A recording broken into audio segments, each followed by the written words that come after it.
नमस्कार दोस्तों, स्वागत है आपका मिशन यूपीएससी में। फैक्ट फॉर प्रीलिम्स में हम 14 जुलाई के करंट अफेयर्स को डिस्कस करेंगे। किसी कारणवश हम 2 दिन करंट अफेयर को डिस्कस नहीं कर पाए थे, जो प्रीलिम्स के हिसाब से तो इंपॉर्टेंट होंगे ही और डिफरेंट एग्जाम्स के हिसाब से भी इंपॉर्टेंट होंगे। तो चलिए दोस्तों शुरू करते हैं। जो फर्स्ट न्यूज़ है वो ये है कि इंडिया का जो रेलवे है वो एक मिशन मोड पर है कि इंडिया के अंदर ग्रीन रेलवे लाएं हम 2030 तक। ग्रीन रेलवे का क्या मतलब है? जो कार्बन एमिशन होता है रेलवे के द्वारा, इंजन्स के द्वारा, उनको कम करा जाए। नेट जीरो कार्बन एमिशन दोस्तों। तो क्या कंटेस्ट है, देखते हैं। फर्स्ट बात यह है कि मिनिस्ट्री ऑफ रेलवे ने एक नया कदम की तरफ हम आगे बढ़े हैं कि ग्लोबल वार्मिंग और क्लाइमेट चेंज को हम कॉम्बैक्ट करें, क्योंकि पॉल्यूशन, इंडस्ट्रियल का जो लेवल चल रहा है कंट्री के अंदर और डिफरेंट कैपिटलाइजेशन की वजह से इंडिया के अंदर और पूरे वर्ल्ड के अंदर ग्लोबल वार्मिंग का बहुत ज़्यादा इफेक्ट देखने को मिल रहा है और इस वजह से हमारा जो सस्टेनेबल डेवलपमेंट है वो भी कहीं ना कहीं वंचित है। तो इससे हमारी इंप्रूव होगी एनर्जी इफिशिएंसी लोकोमोटिव्स और ट्रेन की, और इसका फिक्स्ड इंस्टॉलेशन भी होगा और ग्रीन सर्टिफिकेशन दिया जाएगा डिफरेंट इंस्टॉलेशन स्टेशंस को। ठीक है, जो जो स्टेशंस होंगे उन्हें ग्रीन सर्टिफिकेशन दिया जाएगा। बायो टॉयलेट यूज करी जाएंगी। बायो टॉयलेट्स का क्या मतलब है? जो टॉयलेट्स यूज होती हैं उसकी वजह से जो आपकी पटरीज होती हैं ट्रेन की, तो वहां पर बहुत ज़्यादा ड्रेनेज और डर्टीनेस होती है, तो बायो टॉयलेट की वजह से वो वहीं स्टोर हो जाएगा नीचे बॉक्स में, और उसका फिर हम यूरिया और डिफरेंट चीज़ों के लिए एनर्जीज के सप्लाई के लिए हम उसको यूज कर सकते हैं। और रिन्यूएबल एनर्जी का ये एक स्विचिंग सोर्स भी है दोस्तों। तो इलेक्ट्रिफिकेशन की बात करते हैं। 40,000 किलोमीटर के रूट पर, उससे ज़्यादा के रूट पर इलेक्ट्रिफिकेशन हो चुकी है और 18,000 किलोमीटर के रूट पर इलेक्ट्रिफिकेशन का काम जारी है 2014 से 20 के बीच में। ठीक है, इंडियन रेलवे पूरी तरीके से फोकस कर रहा है कि हम लास्ट माइल कनेक्टिविटी तक इलेक्ट्रिफिकेशन को ला दें। जो कोयले वाले इंजन्स हैं, जो हीट वाले इंजन्स हैं, उनको बंद करा जाए, क्योंकि इससे पोल्यूशन बहुत हो रहा है, जिससे क्लाइमेट को बहुत ज़्यादा इफेक्ट पड़ रहा है कि मॉनसून भी लेट आ रहे हैं और चीज़ें अच्छे से अपनी व्यवस्थित रूप में एनवायरनमेंट नहीं कर पा रहे हैं। तो इनिशिएटिव क्या है टू प्रमोट सोलर एनर्जी? ये रूफटॉप प्रोजेक्ट है कि जिससे 5,000 मेगावाट की पोटेंशियल हमको जनरेट करेंगे, जो इनफ होगा हमारे एनर्जी सप्लाई के लिए, जो सोलर पैनल्स हम लगाएंगे। तो लैंड बेस्ड प्रोजेक्ट है ये। लैंड बेस्ड प्रोजेक्ट क्या है? जो लैंड बेस्ड सोलर इंस्टॉलेशन है रनिंग ट्रेन्स का, वो 51,000 हेक्टेयर लैंड का पोटेंशियल है, जिसमें 20 गीगावाट का सोलर प्लांट का इंस्टॉलेशन हो चुका है। ठीक है दोस्तों, अब इसमें कहा जाता है जो सोलर पावर है वो जनरेट करे जाएंगे सेंट्रल और स्टेट ग्रिड के डायरेक्टली 25 किलोवाट के एसी ट्रांजैक्शन सिस्टम से, और railway energy management company limited का ये जॉइंट वेंचर है। इंडियन रेलवे की 49% इक्विटी है, राइट्स लिमिटेड 51% इक्विटी के साथ ये दोनों मिलकर इस कार्य को कर रहे हैं दोस्तों। ठीक है, और एक प्रोजेक्ट, 1.7 मेगावाट का बीना का है, मध्य प्रदेश में लगाया जा चुका है। किसके साथ? भेल के साथ, भारत हैवी इलेक्ट्रॉनिक लिमिटेड के साथ और इंडियन रेलवे के साथ इन्होंने इंस्टॉल कर दिया है, और वो एक्सटेंसिव टेस्टिंग की और अभी वो प्रोजेक्ट है। ये पहला अपना सोलर प्रोजेक्ट है वर्ल्ड में इस तरीके का। ठीक है दोस्तों, विंड एनर्जी सेक्टर की बात कर लेते हैं। 103 मेगावाट विंड जो पावर प्लांट बेस्ड है वो ऑलरेडी कमीशन हो चुके हैं। 26 मेगावाट राजस्थान जैसलमेर में, 21 मेगावाट तमिलनाडु में, 56 अप्रोक्स मेगावाट महाराष्ट्र के संगली में। इंडियन रेलवे का एक प्लान है कि 2000 मेगावाट विंड एनर्जी को हम प्लांट करेंगे नेक्स्ट 2 ईयर्स में, तमिलनाडु, गुजरात, राजस्थान, कर्नाटका में। ठीक है दोस्तों, और ये 100% LED illumination lights solar energies होंगी दोस्तों। नेक्स्ट न्यूज है NHAI to partner with premier technical institute, national highway authority of India. ये क्यों टेक्निकल इंस्टीट्यूट के साथ अटैच हो रहे हैं? क्योंकि जो टेक्निकल इंस्टीट्यूट में जो एक्सपर्ट्स होंगे दोस्तों, और तो वो अच्छे से राय दे पाएंगे, एडवाइस दे पाएंगे कि किस एरिया में किस तरीके की रोड की नीड है, जिससे जाम ना लगे, कंजेशन ना हो और अच्छे से ड्रेनेज फैसिलिटीज भी रोड पर उपलब्ध हो। क्योंकि जो पहाड़ों पे रोड बननी है वो ग्राउंड लेवल पे नहीं बननी है। यूपी में जो रोड बननी है वो उत्तराखंड में नहीं बननी है। दोनों का मिक्सचर अलग होगा, दोनों का सब चीजें अलग होंगी। और जो नदी के किनारे रोड बननी है, हाईवेज बनने हैं, वो जरूरी नहीं है कि प्लेन एरियाज में राजस्थान के किनारे बने।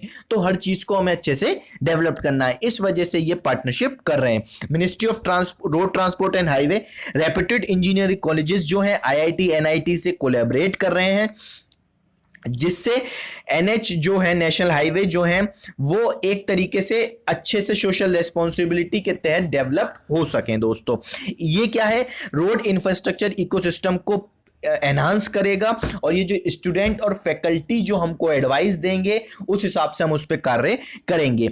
रीजन क्या है कि जो फैकल्टी और स्टूडेंट होंगे उनके पास बेटर आइडियाज होंगे लोकल रिक्वायरमेंट की, टोपोग्राफी की, कि भाई उस एरिया की टोपोग्राफी क्या है, रिसोर्स पोटेंशियल की, इंडिया के पास इस रोड के लिए कितना रिसोर्स है, जिससे वो बेटर वे में आगे की तरफ चल पाए वो रोड। तो national highway authority of India क्या है, इस चीज के इनपुट को यूटिलाइज करेगा डिफरेंट स्टेजेस पे, pre construction, construction and operation of national highway stretches के लिए।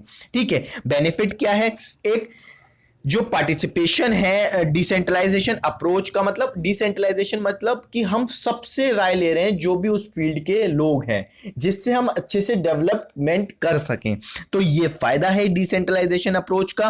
और अपॉर्चुनिटी है स्टूडेंट्स के लिए कि उनको इंटर्नशिप मिलेगी और फ्यूचर एरियाज में रिसर्च करने के लिए एक नई जगह को मिलेगा दोस्तों। ठीक है, तो अडॉप्टिंग की ये नेशनल हाईवे अथॉरिटी जो है क्यों अडॉप्ट कर रही है, वही चीज है जो मैंने आपको बताई कि लोकल प्रॉब्लम्स ना हो, ट्रैफिक मूवमेंट अच्छे से हो, कंजेशन ना हो और इमीडिएट आइडेंटिफिकेशन हो जाए एक्सीडेंट प्रोन साइट का। मतलब ये नहीं है कि पुलिस को या एम्बुलेंस को बहुत टाइम लग रहा है वहां तक पहुंचने में, तो अच्छे से हम डिजिटलाइजेशन की तरफ हर कैमरास को कैसे सेटअप करना है कि अगर एक्सीडेंट होता है इस एरिया में तो हमें एकदम पता लग जाए नेशनल हाईवे में। ठीक है, और ये जो हाईवे हैं will become more empower in resolving local problems. जो लोकल प्रॉब्लम्स हैं कि सबसे बड़ी चीज जो है कंजेशन, जाम की जो व्यवस्था है। दूसरी चीज, टोल पे आज भी भीड़ लग रही है फास्टैग आने के बाद भी, ये चीजें हैं। तीसरी कि हाईवेज पे पानी ना भरे जब बारिश हो, तो ये सबसे बड़े मेजर इश्यूज हैं। और चौथी चीज, उसकी स्टेबिलिटी हो। ठीक है, वो लॉन्ग टाइम तक वो हाईवेज चले। ऐसा नहीं है जैसे आपने मुंबई में बहुत बार सुना होगा कि वो पुल गिर गए। हाँ बेशक वो पुराने होते हैं, लेकिन टाइम टू टाइम उनका हमको निरीक्षण करना चाहिए। ठीक है, तो नेशनल हाईवे अथॉरिटी जो है लोकल नीड्स को अपने सामने और फ्यूचर प्रोजेक्ट्स को सामने रखेगी, जिससे वो मेंटेनेंस और राइडिंग कंफर्ट वे पे वो चीजों को डेवलप कर सकेंगे। नेक्स्ट न्यूज है, भानु जयंती सेलिब्रेट हुई सिक्किम में। क्या कंटेक्स्ट है देखते हैं। मतलब 206 बर्थ एनिवर्सरी थी भानु भक्ता आचार्य की। ये फर्स्ट राइटर थे जिन्होंने जो ग्रेट एपिक है एंशिएंट इंडिया का रामायण, उसको ट्रांसलेट कराया संस्कृत से नेपाली में। ठीक है, और ये सेलिब्रेट करी गई अक्रॉस द नेपाल में भी दोस्तों। भानु भक्ता आचार्य जो है उनका बॉर्न हुआ था नेपाल में तनहु डिस्ट्रिक्ट में 13 जुलाई 1813 में। ये 29 डे होता है हिंदू अशद मंथ का। ठीक है, अब क्या है, ये रिसीव्ड करी है इन्होंने एजुकेशन संस्कृत में अपने ग्रैंडफादर से, और लेटर उसके बाद ये वाराणसी आ गए थे एजुकेशन को संस्कृत में कंटिन्यू करने के लिए। 2020 में ये सेलिब्रेशन सिक्किम में हुआ। नेपाली साहित्य परिषद ने ऑर्गेनाइज कराया कल्चरल प्रोग्राम भानु उद्यान गैंगटॉक में। ठीक है, जो सिक्किम की राजधानी है दोस्तों। सेकेंड न्यूज है, रवेन एंड स्पाइक फायरफ्लाई। मतलब नेक्स्ट न्यूज क्या है, रवेन एंड स्पाइक फायरफ्लाई। आप इसको ध्यान से देखिए कि ये हाथ से ऑपरेट हो रहा है।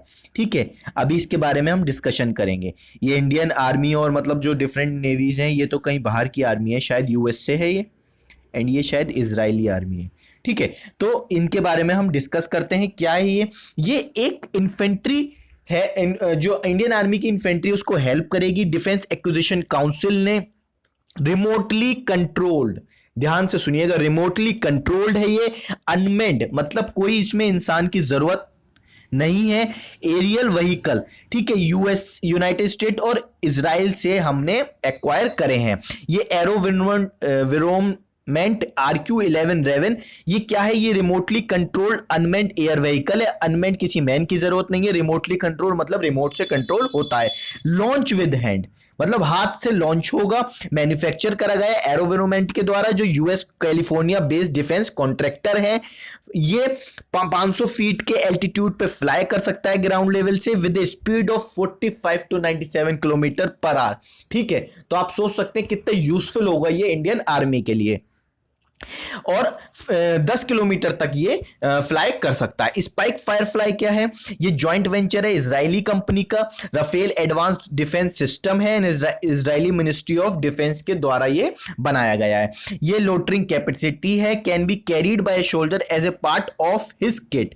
ये वाला जो है दोस्तों, ये ठीक है, तो ये यूज इंडियन आर्मी के द्वारा एक्वायर करे गए हैं यूएसए एंड इजराइल से। ठीक है, अब इसमें कहा जाता है कि ये ऑपरेट करा जाएगा टेबल से by single user without requiring any special skill to operate, मतलब कोई स्पेशल क्वालिटी नहीं चाहिए ऑपरेट करने के लिए। Capability to identify and track the target, कि टारगेट को पता लगा पाए, ये कैपेबिलिटी है इनके अंदर। ठीक है, और unique about and way of capability in which operator can call the Spike Firefly back to command safely. About का मतलब क्या होता है कि आपको अगर कहीं रिस्क लगे तो आप वापस आ जाओ, ये अबॉट की फैसिलिटीज होती हैं। तो ये यूनिक सिस्टम है इसके अंदर। अगर कहीं पर रिस्क लगेगा कि मान लो कहीं हम इसका इस्तेमाल कर रहे हैं और दूसरी आर्मी को, कंट्रीज की आर्मी को थोड़ा सा भी भनक लगी, तो वो इस पर अटैक करेंगे अपने डिफरेंट इक्विपमेंट से, तो इसको हम वापस बुला लेंगे। ठीक है, इसका वेट क्या है? 3 kg दोस्तों। नेक्स्ट न्यूज है रोको टोको कैंपेन। अब ये क्या है? कोविड-19 की वजह से जो लोग मास्क नहीं पहने हुए हैं, तो ये मध्य प्रदेश गवर्नमेंट का है। क्या कंटेक्स्ट है? मध्य प्रदेश गवर्नमेंट ने मतलब मीनिंग स्टॉप एंड कैंपेन, कि भाई उनको रोको, उनको मास्क दो और उनसे चार्ज करो। और इसमें एक वॉलेंट्री ऑर्गेनाइजेशन सेलेक्ट करी जाएगी। वॉलेंट्री ऑर्गेनाइजेशन सेलेक्ट करी जाएगी किसके द्वारा? कलेक्टर के द्वारा। और कलेक्टर ही रेस्पॉन्सिबल होंगे उस ऑर्गेनाइजेशन को सेलेक्ट करने में, डिस्ट्रिक्ट कलेक्टर। ठीक है दोस्तों, और जो भी इंसान पे मास्क नहीं है उसे मास्क दिया जाएगा और 20 रुपए उससे चार्ज करे जाएंगे उस पर्सन से। और ये किस योजना के तहत आ रहा है? जीवन शक्ति योजना के तहत इस कैंपेन को स्टार्ट करे गया है, जो मध्य प्रदेश गवर्नमेंट की अप्रैल 2020 में अर्बन वुमेन्स के लिए लॉन्च करी गई थी। नेक्स्ट न्यूज है net grid live bye 2020 and. Net grid क्या है दोस्तों?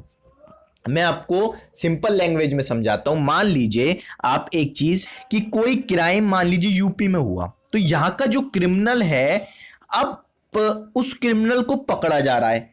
ठीक है, और क्या कहते हैं, दूसरी स्टेट्स में वो क्रिमिनल घूम रहा है, कुछ पता नहीं है दूसरी स्टेट्स की पुलिस को कि क्या चल रहा है। मैं क्रिमिनल्स की बात कर रहा हूं। ठीक है, क्रिमिनल्स, टेररिस्ट, पता नहीं है कि कौन है, क्या फोटो है, क्या उसकी आइडेंटिटी है, नो वन नोज एनी कि क्या चीज है।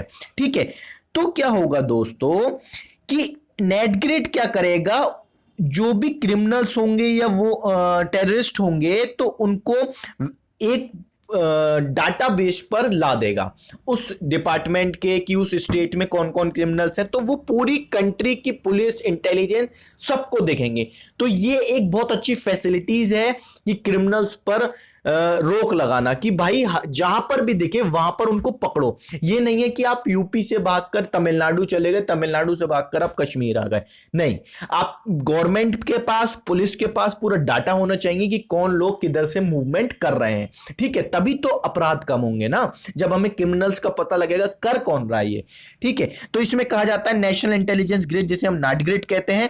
ये लिंक प्रोवाइड करेगी 14,000 पुलिस स्टेशन के बीच में अक्रॉस द कंट्री।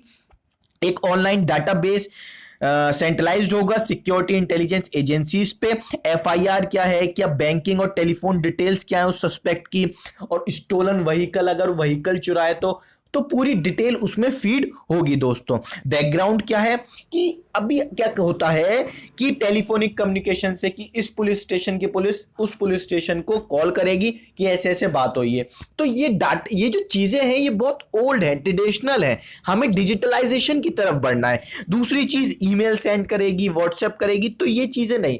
आप एक बार उस पर चढ़ा दो कंप्यूटर पे तो वो पूरी कंट्री के सारे पुलिस स्टेशन को दिखने लगे कि ये घटना यहां पर हुई है और इस इंसान के द्वारा करी गई है और इसको गिरफ्तार करना है कहीं पर भी मिल जाए तो ये एक अच्छा साइन होगा जिससे थ्रेट बढ़ेगा क्रिमिनल्स के ऊपर।